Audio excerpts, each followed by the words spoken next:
Hi, my name is Nathan with Onyx Imaging here in Tulsa, Oklahoma. We are the highest rated printer service center nationwide. If you're interested in learning how to receive free label on all of your service calls, as well as how to qualify for a free printer upgrade, contact us today. We are here for all of your printers and office supplies needs. Today we're working with the Epson ET2750.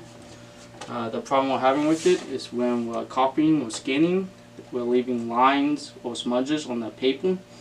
So how we're going to fix this is we're going to open it up and we're going to clean the glass area. So we're going to use a lint-free rag and glass cleaner, and we're going to put the glass cleaner directly on the rag. We're not going to put it on the printer itself. I'm just going to go clean it off. If you see any tongue or any lines or anything on it, make sure you get that all off.